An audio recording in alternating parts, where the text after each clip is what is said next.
Hello students, तो हम अपने लेक्चर को आगे बढ़ाते हैं। लास्ट लेक्चर में हमने थॉमसन का एटॉमिक मॉडल पढ़ा था। मैं उसके बारे में थोड़ा सा ब्रीफ दे देता हूं जिससे कि आपकी एक लिंक बन जाए। उसके बाद हम आज जो पढ़ने वाले हैं वो है रदरफोर्ड का एटॉमिक मॉडल। ठीक है, कल जो हमने थॉमसन का मॉडल पढ़ा था उसमें उसने दो एग्जांपल्स लिए थे, पुडिंग के और वाटरमेलन का। ठीक है, उसने दो एग्जांपल्स लिए थे। दोनों एग्जांपल्स में उसने बोला कि ये जो स्फेरिकल सरफेस है, गोली है, जो यहाँ पर सतह है वो किससे बनी है? धनात्मक कणों से बनी है। धनात्मक यहाँ पर पार्टिकल्स प्रेजेंट है, मतलब पॉजिटिव पार्टिकल्स प्रेजेंट है, और इसी के अंदर इलेक्ट्रॉन्स धंसे हुए होते हैं। इलेक्ट्रॉन्स इसके अंदर होते हैं जो कि क्या होते हैं? माइनस। सेकंड पॉइंट में उन्होंने बोला कि जैसे कि यहाँ पर जैसे पुडिंग में ड्राई फ्रूट्स होते हैं, उसी तरीके से उन्होंने क्या बोला था कि इसमें किसी भी किसी भी एटम में इलेक्ट्रॉन्स होते हैं। जैसे पुडिंग में ड्राई फ्रूट्स होते हैं, उसी तरीके से किसी एटम में इलेक्ट्रॉन्स होते हैं, किसी परमाणु में इलेक्ट्रॉन्स होते हैं। तो हमने ये माना कुछ इस टाइप से वो होगा। ठीक है, सेकंड पॉइंट में उन्होंने बोला कि इस एटम में मतलब एटम के अंदर जितने नंबर ऑफ प्रोटॉन्स होंगे, मतलब जितने नंबर ऑफ धनात्मक आवेश होंगे उतने ही क्या होंगे? ऋणात्मक आवेश होंगे।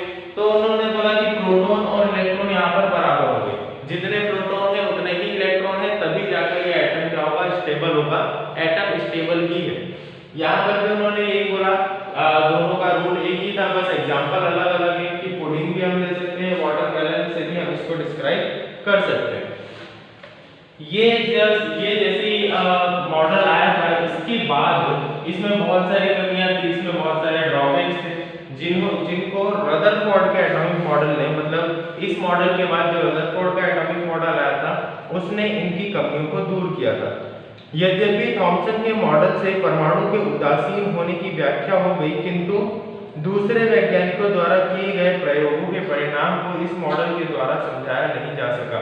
मतलब जो एटम से रिलेटेड आगे एक्सपेरिमेंट हुए उनका रिलेशन कुछ भी नहीं था इनके एटम के मॉडल से। मतलब जो भी एटम हमने क्या पढ़ा था कि किसी रिएक्शन में पार्ट लेने वाला सबसे छोटा पार्टिकल होता है। ठीक है, अब यहाँ पर अगर ऐसा है कि नंबर ऑफ इलेक्ट्रॉन्स और प्रोटॉन्स हो गए, ये तो पॉसिबल ही नहीं होगा। उसका एटॉमिक मास, एटॉमिक नंबर, ये सारी डेफिनेशंस क्या हो जाएंगी? गलत हो जाएंगी। तो ये बेसिकली मैं यहाँ पर एग्जांपल ले रहा हूँ। जबकि जब साइंटिस्टों ने, अदर साइंटिस्ट जो और वैज्ञानिक थे, उन्होंने कुछ अपने एक्सपेरिमेंट किए, उन्होंने परमाणु के बारे में अपनी व्याख्या दी, तो उनकी जो व्याख्या थी वो इस मॉडल से काफी अलग थी। इसलिए इस मॉडल में काफी सारी कमियां थी। सेकंड जो मॉडल आया वो है रदरफोर्ड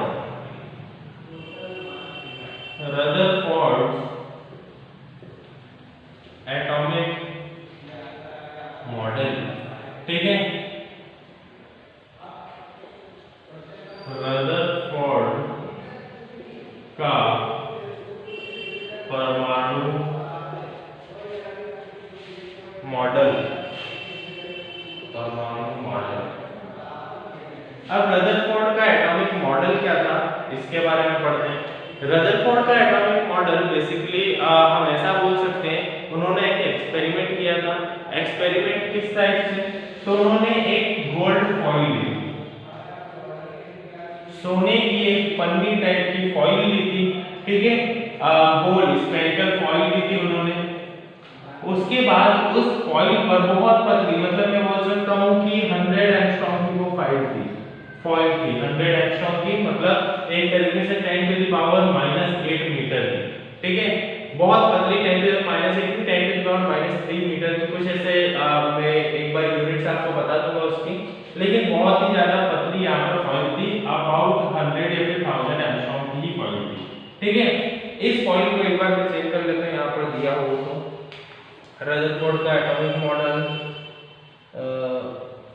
सोने की पन्नी से टकराया नहीं। यहाँ पर उन्होंने नहीं दिया कितने एंगस्ट्रॉम की या फिर कितनी पतली फॉइल थी, बस यहाँ पर बताया गया है कि सोने की पन्नी थी। तो अभी आप केवल इतना ही समझो कि उन्होंने क्या ली थी? एक सोने की पन्नी ली थी। सोने की पन्नी मतलब बहुत ज्यादा पतली, और सेकंड चीज एक फॉइल मतलब सर्कुलर थी।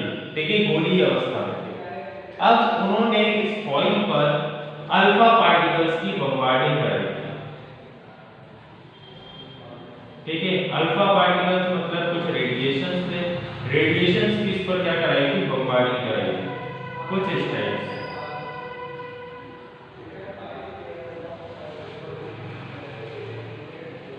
कुछ इस टाइप से इस पे बॉम्बार्डिंग उन्होंने कराई।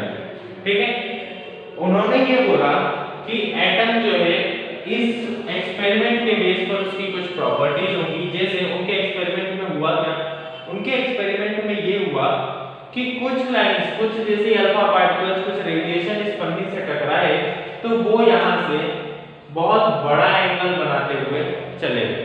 ठीक है, यहाँ से टकराने के बाद बहुत बड़ा एंगल बनाते हुए चले गए। कुछ पार्टिकल्स जब यहाँ से टकराए तो यहाँ से बहुत छोटा एंगल बनाते हुए चले गए। मतलब एक तरीके से हम यहाँ पर साफ साफ देख रहे हैं कि कुछ पार्टिकल्स आए यहाँ पर और एक बहुत बड़ा एंगल, मतलब 90 डिग्री से भी बड़ा एंगल बना के गए।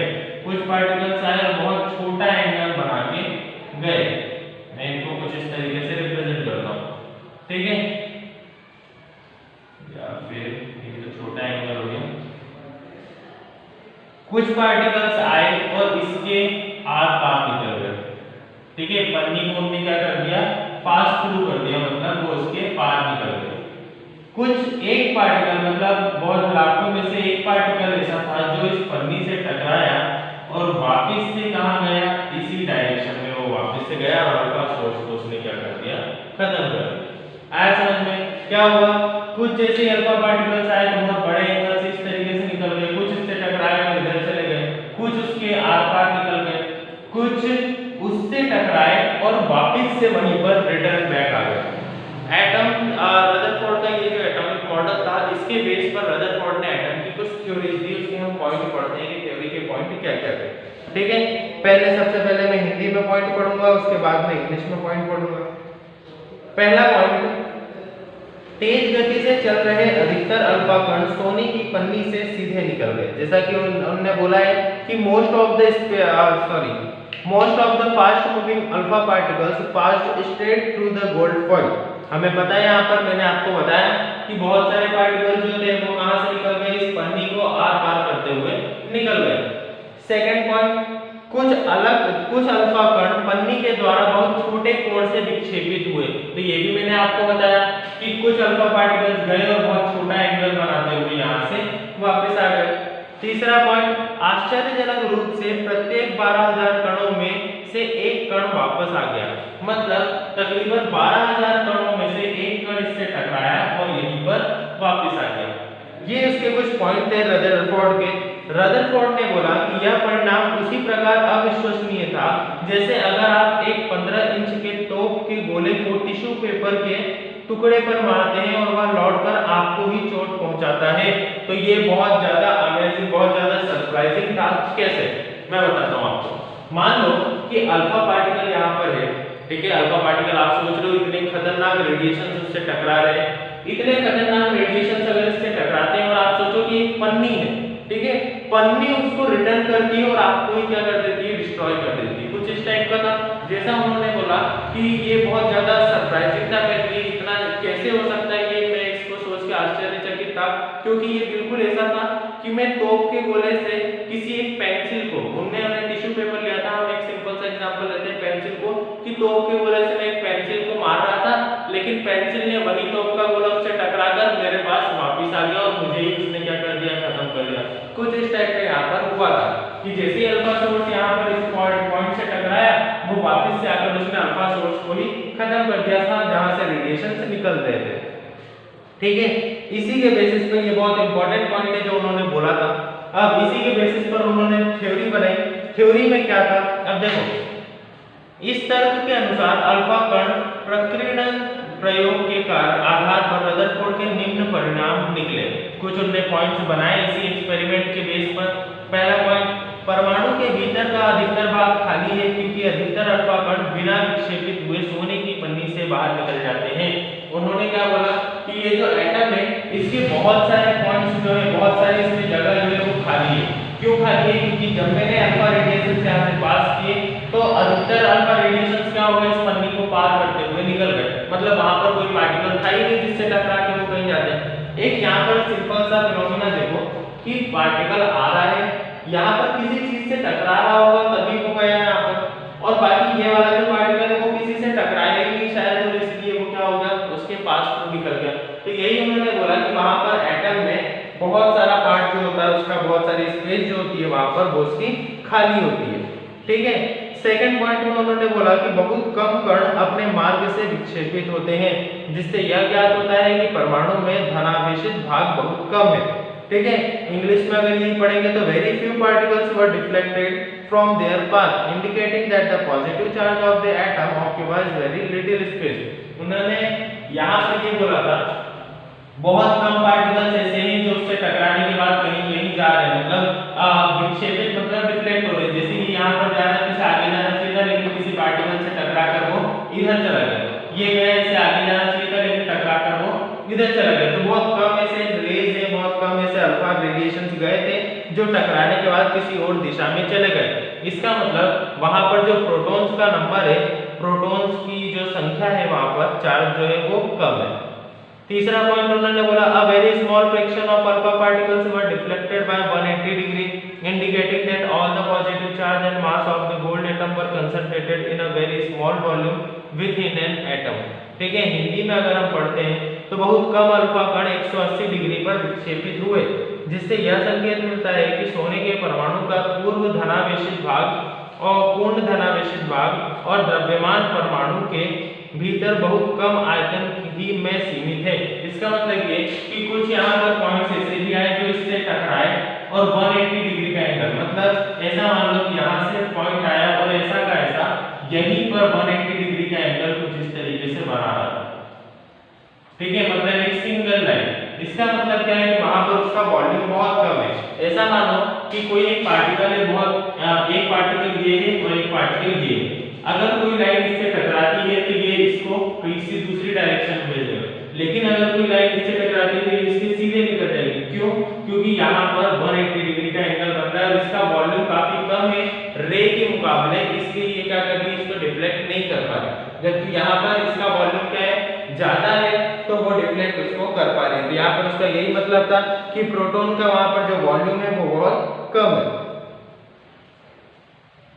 उन्होंने यह निष्कर्ष निकाला कि नाभिक की त्रिज्या परमाणु की त्रिज्या से 10 के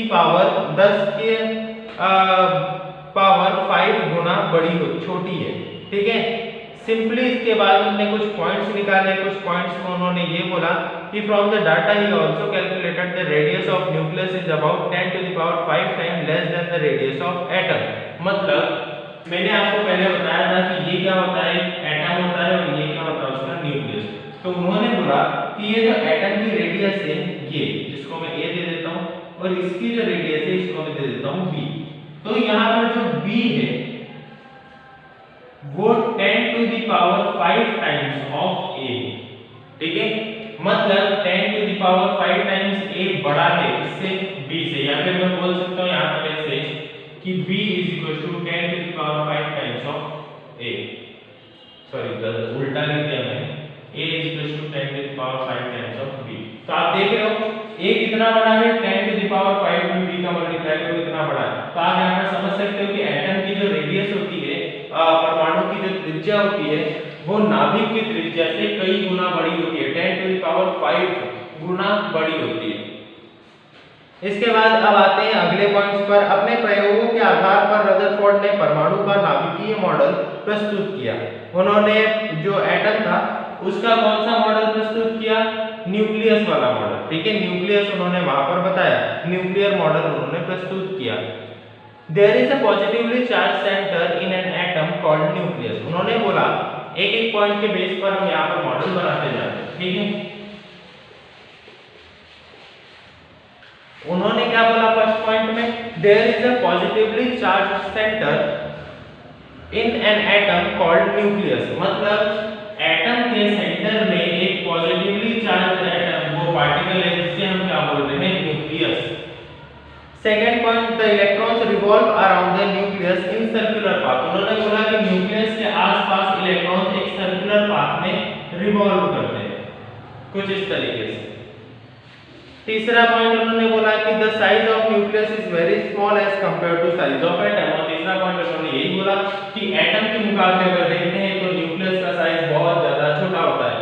अब इसी तरीके से मैं पहले भी बता चुका हूं कि जो परमाणु की त्रिज्या होती है वो नाभिक की त्रिज्या से कई गुना बड़ी होती है। न्यूक्लियस का मतलब नाभिक।